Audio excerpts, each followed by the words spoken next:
Imagine waking up one morning, stepping outside, and finding 96 brand new houses built on your land, without your permission. The HOA thought they had won. They stole my property, ignored my rights, and built an entire neighborhood, thinking I was powerless to stop them. But what they didn't know was that every brick they laid, every dollar they invested, was leading them straight into my ultimate trap. And when they finally realized what I had planned for them, it was already too late. If you love seeing corrupt HOAs get exactly what they deserve, then you don't want to miss this. Watch till the end to see how I turned their biggest project into their worst nightmare. The sun was setting over the quiet neighborhood when Michael Carter pulled into his driveway, gripping the steering wheel tighter than usual. His land, his family's land, was gone. The sign at the entrance of what used to be his property now read, Oak Ridge Estates, a luxury HOA community, in bold gold letters. Rows of identical houses stretched across the horizon, their pristine lawns hiding the ugly truth. The HOA had stolen his land,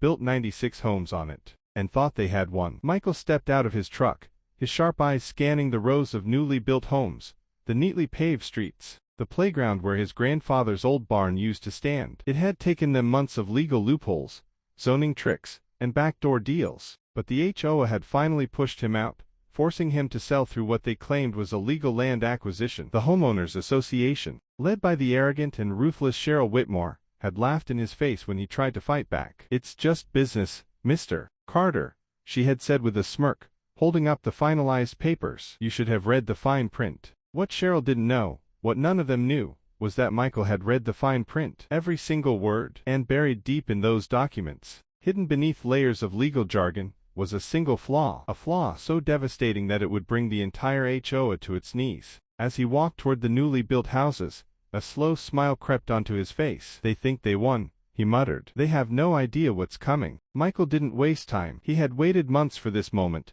carefully preparing every step. He pulled out his phone and made a single call. "It's time," he said. Within minutes, 3 black subs rolled up to the entrance of Oak Ridge Estates. The doors swung open, and out stepped his lawyer, Daniel Hughes, a real estate expert known for dismantling corrupt property deals. Alongside him were 2 men in official city uniforms, their presence alone enough to send a ripple of unease through the neighborhood. Homeowners peeked out their windows, sensing something was wrong. Michael walked straight to the HOA office, where Cheryl Whitmore sat behind a mahogany desk, sipping coffee like she owned the world. When she saw Michael, her smirk returned. "Mr. Carter, I really hope you're not here to embarrass yourself again," she said. "This matter is settled. You lost." Michael chuckled, shaking his head. "Oh, Cheryl, you built an entire neighborhood on stolen land, and you didn't even bother checking the most important thing." Cheryl narrowed her eyes. "What are you talking about?" Michael reached into his jacket and placed a thick legal document on her desk. "That,"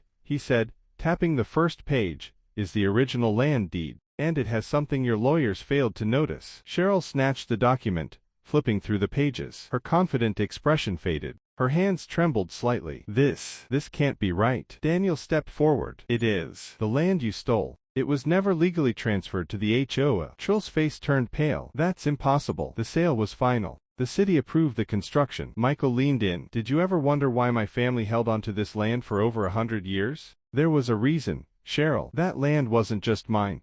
It was protected under a special perpetual land trust. You had no right to build anything here." The room fell silent. Trill's breathing grew unsteady. And then Michael dropped the final bombshell. "Every single one of those 96 homes." He smiled coldly. "They're standing on land that legally still belongs to me." Trill's hands gripped the edge of her desk as the weight of Michael's words sank in. "No, this isn't possible. Our lawyers, they said." Daniel Hughes cut her off, flipping to a specific section in the legal document. "Your lawyers failed to check the most important clause. This land was placed under a perpetual land trust by Michael's great-grandfather. That means the land was never legally yours to sell or build on." Trill's face twisted in horror. "But the city approved it. The homes are already built. People have moved in." Michael leaned against the desk, his voice dangerously calm. "That's the fun part, Cheryl. Every single one of those homeowners. They don't own the land under their houses. They're living on property that still belongs to me." Cheryl shot up from her seat, shaking her head. "No, no,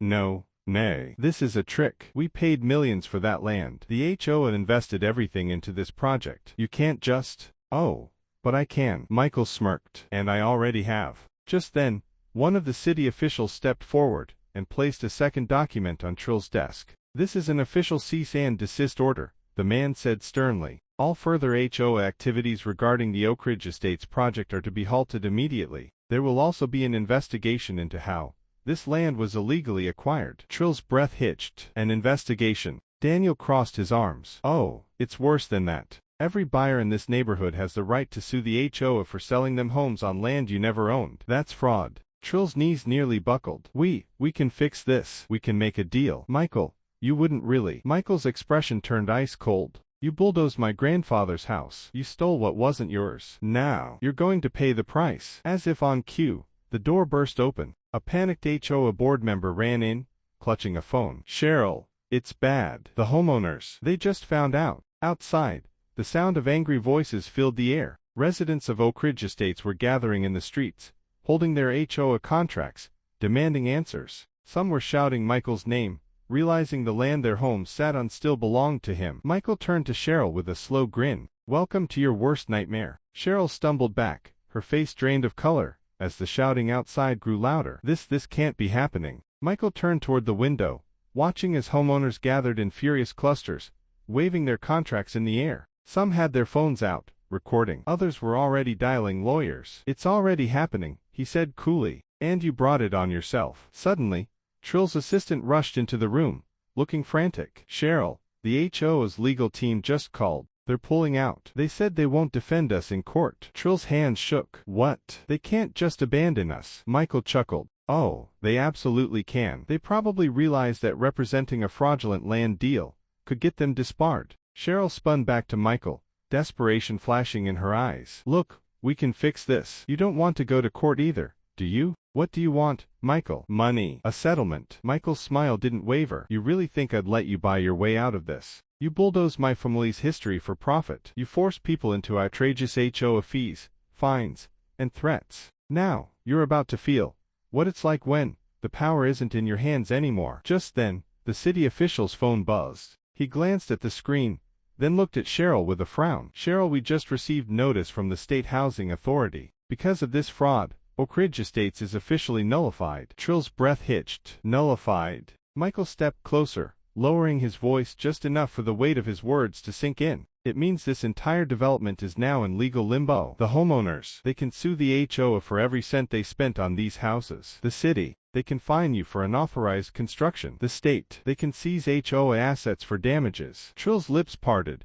but no words came out. She swayed on her feet. Oh, and one more thing. Michael leaned in. Remember how you destroyed my grandfather's house? The court will probably rule that every single structure you built here needs to be demolished. Cheryl let out a strangled gasp. No, that would ruin us. The HOA will be bankrupt. Michael's eyes gleamed. Exactly. Just then, a loud banging came from the HOA office doors. Trill's assistant backed away as the first angry homeowner stormed inside, his contract clutched in his fist. You lied to us. We want answers. Now. More voices followed, filling the room with chaos. Michael stepped aside, allowing the furious residents to take center stage. He had set the perfect trap. And now, the HOA was finally falling apart. Cheryl staggered back as the homeowners flooded the office, their furious voices overlapping in a chaotic storm of accusations. Papers were waved in the air, some crumpled from frustration, others shaking in the grip of furious residents, who had just realized they had been scammed. You promised us legal ownership,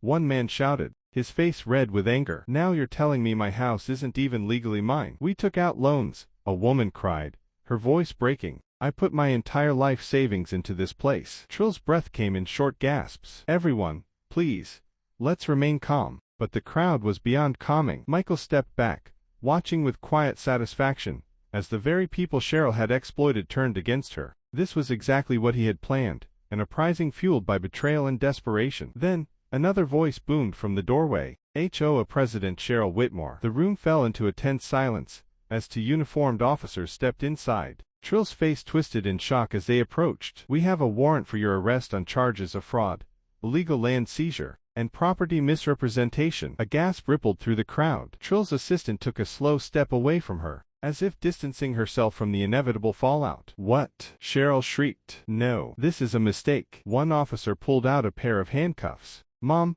you need to come with us. Cheryl turned to Michael, her eyes wide with desperation. You did this. You set me up. Michael tilted his head slightly, his expression unreadable. No, Cheryl, you set yourself up. I just made sure the right people noticed. The officers seized Trill's arms, locking the cuffs around her wrists. "You're also being investigated for financial misappropriation," one officer added. "The missing HOA funds." "Yeah, we traced them," Michael smirked. "Oh, you mean the funds you funneled into that offshore account? Interesting choice, Cheryl. It's almost like you knew this was coming." Trill's face drained of color. I need my lawyer," she screamed as the officers started pulling her toward the door. Michael sighed. "You might want a whole legal team. You're gonna need it." The crowd erupted into cheers and applause as Cheryl was dragged out of the office, her once commanding presence reduced to a pitiful, panicked mess. Michael turned back to the homeowners, raising his voice above the noise. "This isn't over yet. But now, you all have a chance to fight back. And trust me, when the lawsuits start rolling in, the HOA won't exist long enough to collect another dime from any of you." The residents cheered, their anger now turning into a collective force of justice. The very system that had crushed them for years was finally crumbling. Michael took one last look at the chaos before stepping outside into the warm evening air. Justice had been served, and the HOA, it was as good as dead. Days later,